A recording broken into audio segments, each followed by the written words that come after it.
Oi, pessoal! Hoje a gente vai mergulhar numa busca que, no fundo, todo mundo enfrenta: a procura por aquela paixão central, sabe? Aquela única coisa que dá um sentido, um propósito para a vida inteira. E para começar, olha só essa escolha aqui. Billy Graham, ele sonhava em ser um jogador profissional de beisebol, mas ele sentia um chamado para algo que para ele era muito maior. Essa decisão de deixar uma paixão, digamos, comum por uma busca espiritual, bom, ela prepara o terreno porque a gente vai conversar hoje. Essa história toda leva a gente para uma pergunta fundamental, uma que ecoa em todos nós. O que é que de fato move uma vida? Qual é a força que nos impulsiona quando todo o resto parece desaparecer? É a partir daqui que as fontes que a gente analisou começam a definir o coração dessa busca. E elas não falam de uma falta de desejo, não, pelo contrário. Elas descrevem uma fome intensa por algo que vai além do nosso dia a dia. E essa paixão espiritual é descrita como esse desejo profundo. A ideia principal, que autores como John Piper articulam muito bem, é que a verdadeira satisfação não está em acabar com o prazer, mas em encontrar esse prazer na sua fonte mais pura, mais duradoura. E este quadro aqui ilustra a diferença de um jeito incrível. De um lado, a gente tem os prazeres que passam rápido, aqueles que dependem das circunstâncias, sabe? Um dia bom no trabalho, um sucesso aqui e ali, eles vêm e vão.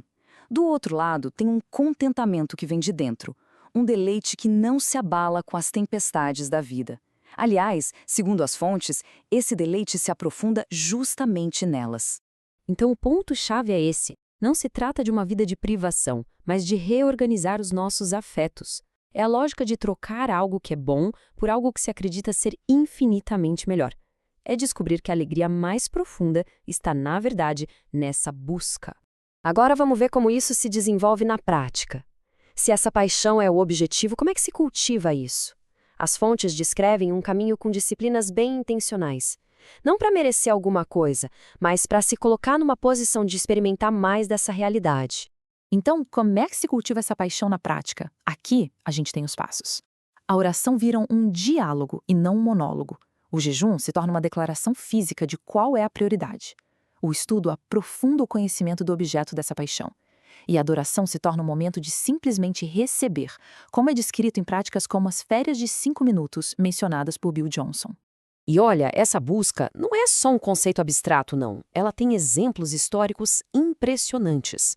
As fontes nos dão um vislumbre de momentos em que essa fome coletiva gerou movimentos que mudaram culturas inteiras. A gente vê isso desde os profetas de Sévenes na França até transformações pessoais muito profundas, como a do evangelista D.L. Moody, que teve o ministério dele completamente alterado por essa busca. Dá para imaginar a intensidade disso? Não é uma emoçãozinha passageira, é uma experiência tão, mas tão avassaladora que o corpo mal consegue aguentar. Isso mostra o poder transformador que as fontes atribuem a esse tipo de encontro direto. E isso tudo nos leva, naturalmente, para a próxima pergunta. Qual é o resultado de uma vida que é movida por essa paixão? Não é só um sentimento interno, não. É algo que transborda e remodela por completo a existência de uma pessoa. As consequências, como a gente pode ver, são práticas, são visíveis. Surge uma nova direção, um senso claro de propósito. Nasce uma paz que ancora a pessoa no meio do caos e uma alegria que continua ali, apesar dos problemas. E, o que é fundamental, essa paixão se volta para fora, gerando um amor genuíno e um desejo de servir os outros. Acaba se tornando uma força para o bem no mundo.